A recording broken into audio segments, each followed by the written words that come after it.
I don't believe in fate, but I remember the exact second it looked back at me from the snow. It was close to midnight, 10 degrees Fahrenheit, the kind of cold that makes even powerful men hurry home, and my headlights cut across the empty road like twin blades through the dark. Then I saw it. Red against white, a color that doesn't belong in fresh snow. I told the driver to slow down. 20 feet off the shoulder, half hidden by drifting powder, she was lying there as if the storm had decided to keep her. My men said it was a setup. They always say that. In my world, nothing is accidental. Nothing is innocent. I should have nodded, rolled up the window, and let the night swallow the problem. That's what a man like me does. That's what has kept me alive. But the wind shifted, and for a moment the snow cleared from her face. She looked young, not weak, just alone. I stepped out before I could explain it to myself. The cold hit like a wall, sharp in my lungs, biting through wool and leather. My shoes sank an inch into the snow as I crossed the distance. Up close, I could see her lashes dusted white, her breath so faint it barely moved the air. Someone had left her there. Not lost. Left. I crouched down, ignoring the voice in my head listing risks, enemies, consequences. I pressed 2 fingers to her neck. A pulse. Slow. Stubborn. Still fighting. I've seen men beg for mercy. I've seen men pretend to be stronger than they are. She did neither. Even unconscious, there was something steady about her, like she hadn't agreed to disappear. We should go, one of my men called out. The storm was getting worse. The road was icing over. I looked back at the car, then at the endless stretch of white around us. For years, I've ruled this city because I never hesitate. Decisions are clean, fast, final. But that night, I hesitated. And then I broke my own rule. I slipped off my coat and wrapped it around her. She felt weightless when I lifted her, too light for someone who had clearly survived something she shouldn't have. Snow swirled around us as I carried her back to the car, shielding her face from the wind with my hand. I told myself it was temporary. A question to answer. A loose end to tie. That's all. Inside the car, the heat blasted against her frozen skin. I watched for any sign. Fear, panic, anything. But she didn't wake. Not yet. As we drove toward my estate, tires crunching over black ice, I realized something I didn't like admitting. The night no longer belonged to me. It belonged to the girl in the back seat, the one who should have been forgotten under 3 inches of snow. And for the first time in a long time, I wasn't thinking about power. I was thinking about whether she would open her eyes. She did not wake up when we reached the estate. The gates closed behind us with a low mechanical hum, sealing the storm outside as if the world beyond those walls no longer existed. I carried her through the front doors while the staff pretended not to stare. They have seen many things beside me, but not this. Not a stranger in my arms. I ordered the guest suite on the east wing prepared. Warm blankets, clean clothes, the private doctor. No questions. In my house, silence is part of the architecture. The doctor arrived within 20 minutes, gray hair still damp from the snow. He worked carefully, methodically, speaking in calm tones about body temperature and blood loss and the importance of time. I listened to the rhythm of the machines instead of his words. A steady beep. Slow but present. He said she was lucky. I do not believe in luck either. When he finished, he looked at me longer than necessary. She will make it through the night, he said. If she wants to. After he left, the room felt larger. Too quiet. The fireplace cast a soft amber light across the walls, chasing away the cold that still clung to her skin. I stood near the window, watching snow gather on the glass, telling myself this was temporary. She was a problem to solve. A loose thread connected to someone who thought leaving her in the storm would erase her. But every time I turned toward the door, something stopped me. So I stayed. Hours passed. Midnight became 2 in the morning. 2 became 3. The storm weakened, but inside me something unfamiliar grew louder. I am used to control, to knowing the outcome before the game begins. Yet, there she was, breathing softly in a bed that cost more than most people earn in a year, and I had no idea who she was or why I could not walk away. Around 4:30, her fingers moved, just slightly, a small shift against the white sheets. I stepped closer without thinking. Her lashes trembled, and then her eyes opened. Blue, clear despite everything. Not confused, not afraid, just aware. She studied the ceiling first, then the room, then finally me. I expected panic. Instead, her voice came out quiet and steady. Where am I? There was no tremor in it. No pleading. I told her she was safe. The words sounded strange coming from my mouth. Safe. She swallowed, wincing at the dryness in her throat. I poured a glass of water and held it to her lips.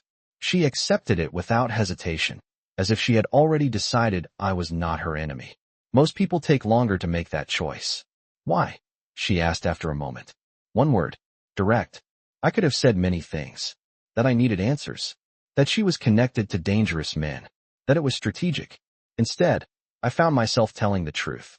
Because you were still breathing. She held my gaze a second longer than necessary, as if measuring something inside me. Then she whispered a name.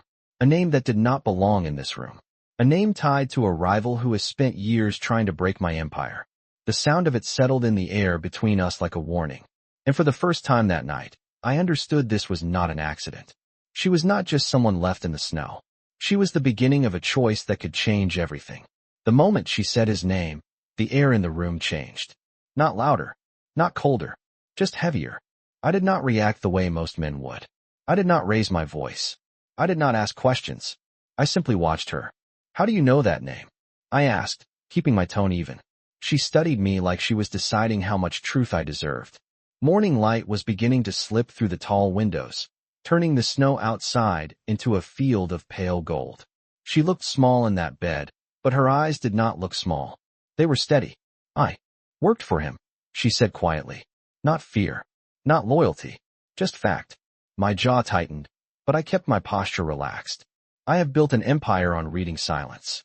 And hers was not the silence of someone lying. Doing what? I asked. She swallowed, then answered, accounting. I handled numbers. Transfers. I thought it was legitimate. Thought. The word lingered. I stepped closer to the fireplace, letting the warmth settle between us. And then, I asked. She turned her head slightly toward the window, watching the snow fall from the roof in soft sheets. Then I found something I was not supposed to find. Her fingers tightened around the blanket. Not dramatic, just controlled. I asked questions. I almost smiled. Questions are dangerous in my world. And someone decided you should stop asking them. I finished. She nodded once. Slow. Deliberate. I felt something unfamiliar press against my ribs. Not anger. Not yet. Something sharper. She was not collateral damage. She was inconvenient. And inconvenient people disappear. The thought of her lying 20 feet from the road replayed in my mind. If I had taken a different route home. If I had left 5 minutes earlier. If I had listened to my men. I walked to the edge of her bed and sat down in the chair beside it. You understand who I am? I said. It was not a question. She looked at me fully now. Yes, she replied. No trembling. No accusation. Just awareness. Then you understand this is not coincidence. Her gaze did not break. I figured that when I woke up in a house that looks like it belongs in a magazine and saw you standing there like you own more than just the room. A faint spark of defiance. Even now, I exhaled slowly. Most people try to shrink in my presence. She did not. She looked tired. Pale. But not broken. What is your name? I asked. Emily, she said. Emily Carter. I let it settle. Emily. It sounded too simple for the storm she had walked into. You cannot go back, I told her. Not yet. She gave a soft, almost humorless breath. I did not think that was an option. Outside, the wind had finally stilled. The estate was quiet. Too quiet. My phone vibrated in my pocket, a single discreet alert. Information travels fast in my world. If she had found something, others would be looking for it. Looking for her. I stood, slipping the phone back without checking it. From this moment on, I said calmly, you stay here. You do not answer unknown calls. You do not leave this property without me knowing. She searched my face. Is that protection? She asked softly. Or control? The question lingered between us like smoke. I met her eyes and answered with the only truth that mattered. Right now, I said, it is survival. And for the first time in years, I realized I was not only protecting an asset. I was protecting a choice I had made in the snow. Control is easy when people are afraid of you. It is harder when they are not. After I left her room, I walked down the long hallway of the east wing, the marble floors reflecting the early morning light. The estate was awake now, quiet but alert, like it always is after something unexpected crosses the gates. I gave orders in low, precise sentences. Increase security. Double the perimeter checks. No unfamiliar vehicles within half a mile. No names mentioned over open lines. The men nodded. They did not ask why. They never do. But I could feel the question in the air. Why her? I returned to my office and finally checked the alert on my phone. 3 missed calls from my head of security. 1 message. Activity near the northern road. Tire tracks found where the storm had thinned. Not random. Someone had gone back. I stared at the screen for a long moment. That meant they knew she had not disappeared. Or they suspected. Either way, the game had shifted. I poured myself a glass of water and stood by the window overlooking the frozen gardens. 10 acres of land, iron gates, cameras, guards. I built this place to be untouchable. Yet somehow a woman with frost on her eyelashes had made it feel exposed. A soft knock interrupted my thoughts. It was the housekeeper. She told me Emily was awake again and asking to get out of bed. I nodded and walked back upstairs. When I entered the room, she was sitting up, pale but determined, her feet just touching the edge of the rug as if testing whether the world would hold her weight. Sunlight filtered through the curtains, catching in her hair. She looked smaller.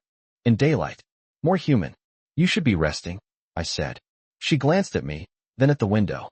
I have been resting for hours. I need to know what I am walking into. Honest. Direct.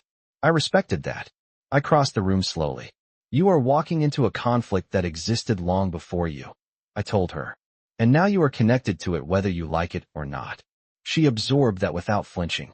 Because of what I found, she said. It was not a question. I gave a slight nod. Then you should know, she continued, her voice steady despite the strain. I made copies. That caught my attention. Not because of the threat. Because of the foresight. Copies of what? I asked quietly. Financial records. Transfers that do not make sense. Money routed through shell companies tied to your rival. I did not understand all of it, but I understood enough to know it was wrong. She looked at her hands, as if remembering the moment she decided to act. I sent them to someone I trust. If anything happens to me, they will not stay quiet. I studied her carefully. She was not reckless. She was prepared. A different kind of dangerous. Not loud. Not impulsive. Strategic. You realize, I said, stepping closer. That makes you more valuable alive than gone. Her eyes lifted to meet mine. To you? She asked. The question lingered. I considered the truth. To everyone, I answered. Silence filled the space between us, not tense, not soft. Just real. Outside, the snow was beginning to melt at the edges of the driveway, thin streams of water carving paths through the white. Change always begins quietly. I could feel it now. This was no longer about a woman found in a storm. It was about leverage, about exposure, about a line being crossed. And as I looked at Emily standing there, steady despite everything, I realized something else. She was not just someone I had chosen to protect. She was someone who had already chosen not to disappear. Leverage changes the way people breathe around you. I saw it in Emily the moment she told me about the copies. She was still weak, still healing, but there was steel beneath the exhaustion. She had not just survived. She had prepared. I walked to the window and looked out over the driveway where the last patches of snow were shrinking under the pale winter sun. Who did you send them to? I asked without turning around. There was a pause behind me, not fearful, just measured. My older brother, she said. He is a journalist in Chicago. If I do not check in, he will know something is wrong. Chicago. 300 miles away. Far enough to feel safe. Close enough to be reachable. I nodded slowly. Does he know what kind of men are involved? I asked. No, she answered. I did not want him anywhere near it. I respected that. Protecting someone by keeping them in the dark is a choice I understand too well. I turned back to face her. She was standing now, one hand resting lightly on the edge of the dresser for balance. She hated looking fragile. I could see it in the way she straightened her shoulders when she noticed me watching. You should sit, I said. You lost a lot of blood. Her chin lifted slightly. I am not going to faint, she replied. Not defiant. Just proud. I stepped closer, close enough to lower my voice. This is no longer about numbers on a spreadsheet, I told her. If your brother has those files, then you are not just a witness. You are insurance. Her eyes flickered with understanding. Insurance in my world means value.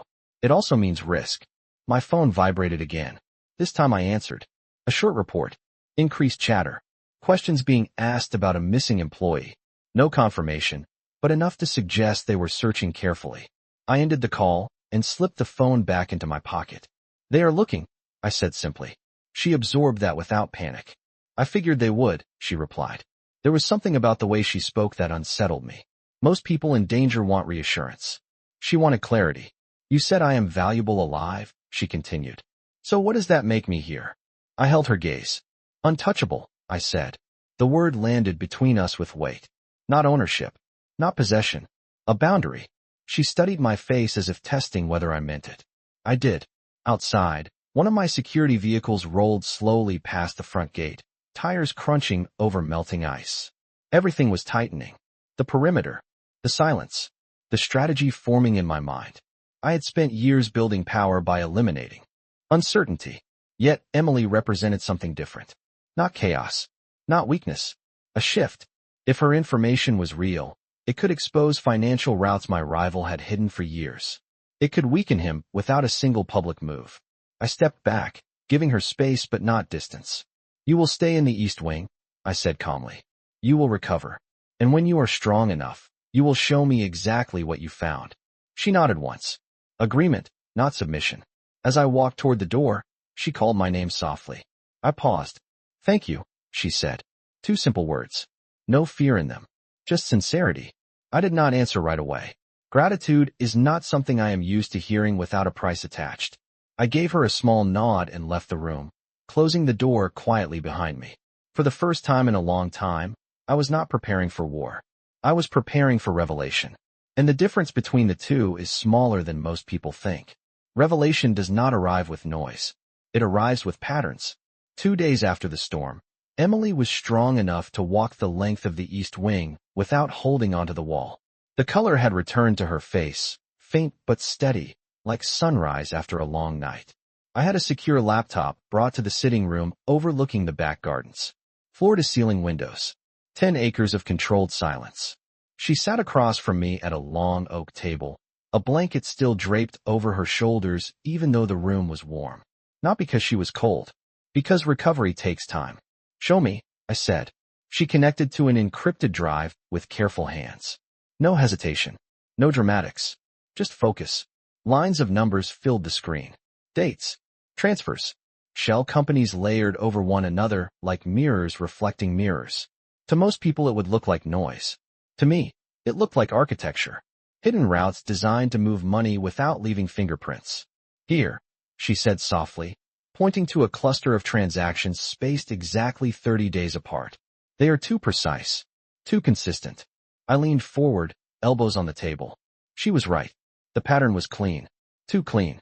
Funds leaving one account, moving through 3 intermediaries, and reappearing tied to a development project that had never broken ground. I felt a slow, controlled shift inside me. Not anger. Recognition. "He has been building reserves," I said quietly. "Off the books." Emily nodded. "And not just reserves. There are connections to public contracts. If this surfaces, it will not stay contained." She looked at me then, as if measuring whether I understood the scale. I did. Exposure like this does not damage quietly. It restructures power. Outside, a security vehicle rolled past the hedges, sunlight flashing briefly off its windshield. Everything appeared calm. But calm is often the surface of something deeper. "Does your brother know how to access this?" I asked. "Only if he receives a specific email from me," she answered. "If I do not send it within 72 hours, the files go to him automatically." I sat back in my chair. 72 hours. A clock I had not set, now ticking in my house. "You built yourself a safeguard," I said. "I built myself a voice," she corrected gently. The distinction mattered. I studied her face. There was no hunger for revenge there. No ambition. Just conviction. She had stumbled into a war of power, but her reason was simpler. It was about truth. I have met many people who claim they value truth. Very few are willing to risk comfort for it. "If this becomes public," I said slowly, "it will shake more than him. It will shake alliances." She held my gaze. "Then maybe they deserve to be shaken." Silence followed. Not tense, not soft. Just honest. I realized then that protecting her was no longer a reaction to a night in the snow. It was strategic, personal, intentional. Because if she was right, the man who tried to erase her had been preparing for something larger. And if I moved first, I could control how that future unfolded. I closed the laptop gently. We do this carefully, I said. No sudden moves. No signals. She nodded once. Outside, the last thin layer of snow along the stone path finally gave way to bare ground. Change never announces itself. It melts into place. And as I looked at Emily sitting across from me, steady and unafraid, I understood something with absolute clarity. I did not just find her that night. I found the leverage that could rewrite the balance of the city. Power shifts quietly before it explodes. The morning after we reviewed the files, the estate felt different. Not louder. Sharper. I could sense it in the way my security team moved, in the way conversations stopped half a second earlier when I entered a room. Information had begun to circulate. Not publicly. Not yet. But men like my rival do not sit still when numbers start to tremble beneath their feet.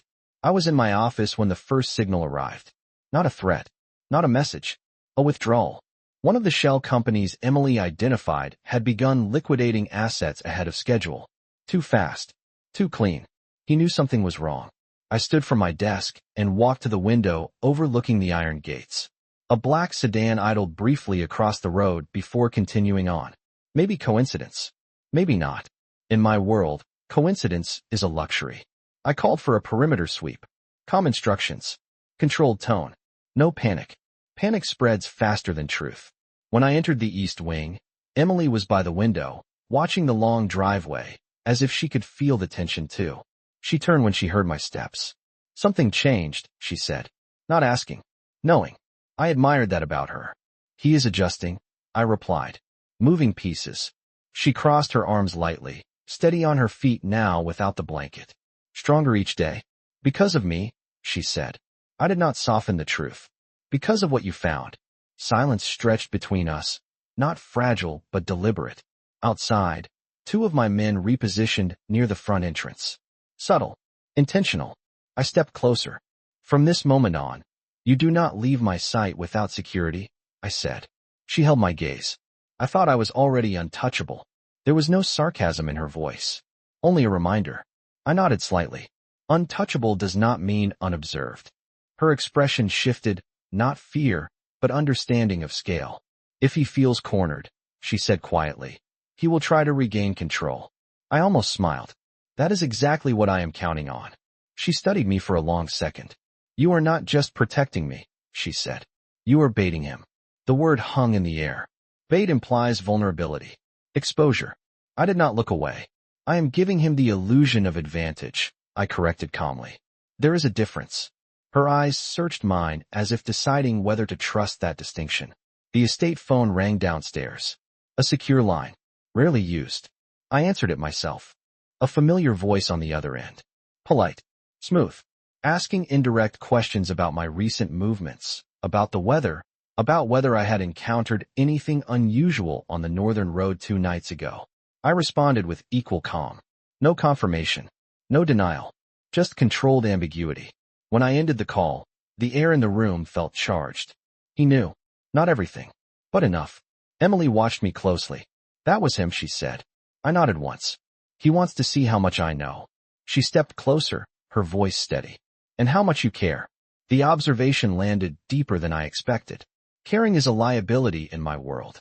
Yet here she was, standing in my house, connected to a financial fault line that could fracture the city, and I could not separate strategy from instinct anymore.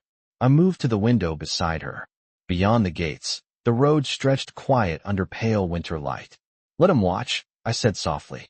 Let him wonder. Because uncertainty is a weapon sharper than fear. And as I stood there beside Emily, I realized this was no longer a rescue. It was a standoff, and he had just taken the first visible step. The illusion of advantage only works if you are willing to let the other man step closer. That afternoon, I did something my advisors would call unnecessary. I canceled 2 meetings, postponed a shipment review, and stayed inside the estate. Visible. Predictable. I wanted him to believe I was focused inward, that my attention was divided. By sunset, the sky had turned a pale gray, and the security monitors in my office showed nothing unusual except a delivery van that slowed half a block from the gate before continuing on. Too slow. Deliberate. I memorized the license plate anyway.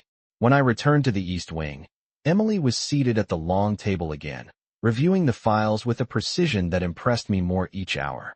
She looked up as I entered. "You are waiting," she said. Not accusing. Observing. I poured 2 glasses of water and set one in front of her. "Yes," I answered. "Pressure reveals weakness." She leaned back slightly. "Or it creates desperation." I studied her. She understood the difference. "Desperation makes people careless," I replied. "Careless men leave proof." She nodded slowly, absorbing the strategy. The clock on the wall ticked past 7 in the evening. 60 hours left before her automated release would trigger if she did nothing. The countdown was no longer abstract. It was a presence in the room. My phone vibrated again. This time it was not subtle. One of my outer perimeter sensors had been tripped. Not breached. Tripped. A warning without entry. I walked to the nearest monitor and saw a figure standing beyond the tree line, far enough to remain on public property, close enough to send a message. No weapon. No mask. Just a man in a dark coat looking directly at the gate. Watching. I felt Emily move beside me. "Is that him?" she asked quietly. "No," I said. "That is someone he wants me to see." The figure remained for a full 30 seconds before turning and walking away. Not running. Not hiding. Confident. Calculated. Emily crossed her arms lightly, steady but alert. "He wants to remind you he can reach this far," she said. I nodded. "And I want him to believe he almost can." I picked up my phone and sent a single instruction. "Do not engage. Let him leave." Sometimes restraint unsettles more than retaliation. The gates remained closed. The cameras continued their silent sweep. Outside, the last light of day faded, and the estate lights illuminated the driveway in a soft golden glow. Everything appeared calm again. But calm is never the full story. I turned to Emily. "You understand what this means?" I said. She met my gaze without hesitation. "He is testing your limits." I stepped closer, lowering my voice. "He is testing yours." The truth settled between us. She was no longer just evidence. She was a variable in a larger equation. And variables create uncertainty. She took a slow breath. "Then let him underestimate me," she said. There it was again. Not fear. Resolve. I watched her for a long moment, realizing something I had not planned for. I was no longer thinking only about leverage or exposure. I was thinking about outcome. About whether this city could look different when the dust settled. About whether protecting her was no longer strategic but personal. Outside the window, the road beyond the gates looked empty again. Too empty. The countdown continued. 59 hours. And somewhere beyond those trees, a man who thought he controlled the board had just made his move. He wanted to see how far I would go. He was about to find out. The moment before a decision is always quieter than people expect. 58 hours remained on the clock when I finally chose to stop waiting. The estate was still, lights glowing against the dark like nothing could penetrate these walls. But walls do not end wars. They only delay them. I stood in my office with the files open again, every transaction mapped across the screen like a blueprint of deception. Emily was beside me, close enough that I could feel the steadiness in her breathing. She was no longer recovering. She was ready. "If we release this now," she said softly, "it forces everything into the open." I nodded once. "And if we do not?" I replied. "He keeps moving pieces in the dark." Outside, another security vehicle traced the perimeter. No new alerts. No visible threat. Just pressure building behind silence. My phone lit up with a message from a financial contact in New York. Unexpected inquiries. Quiet audits. Questions forming where none had existed a week ago. He was already tightening his defenses. That meant he feared exposure. I closed the laptop slowly. "We are not going to react," I said. Emily looked at me carefully. "Then what are we going to do?" I met her gaze. "We are going to control the timing. Strategy is not about speed. It is about inevitability." I instructed my team to leak a single, harmless discrepancy to a regulatory office through an anonymous channel. Not the full structure. Not the core evidence. Just enough to create curiosity. Enough to force official eyes toward the accounts she had uncovered. A tremor, not an earthquake. Emily watched me as I gave the order. "You are drawing him out," she said. "I am giving him a choice," I answered. "Correct quietly. Or collapse publicly." Hours passed. The sky outside deepened into night again. At 9:15, my secure line rang. Not indirect this time. Direct. His voice was calm, measured, almost amused. He spoke about misunderstandings, about ambitious employees who misinterpret numbers, about how fragile reputations can be. I listened without interrupting. When he finished, I said only one sentence. The numbers speak for themselves. Silence followed. A long one. Then the call ended. No threat. No denial. Just tension. I lowered the phone slowly. Emily stood across the room, reading my expression. He knows. She said. Yes, I replied. And now he knows that I know. That is the shift. Knowledge acknowledged. Outside, the wind moved lightly through the trees beyond the gate. Not a storm, just motion. I walked toward the window and looked at the empty road where I had first seen red against white days ago. Everything began there. A choice made in 10 degrees Fahrenheit. A decision to stop instead of drive on. I felt Emily step beside me. Not behind. Not sheltered. Beside. What happens now? She asked quietly. I exhaled slowly. Now, I said. He decides whether he wants to negotiate or gamble. She turned to face me fully. And if he gambles? I held her gaze, steady and certain. Then we make sure the house does not lose. The city beyond these gates still believed I ruled it through fear. They were not entirely wrong. But power evolves. And sometimes it is not the man who shouts the loudest who wins. It is the one who waits, watches, and chooses the moment the board tilts. 57 hours remained. And this time, I was not the only one holding leverage.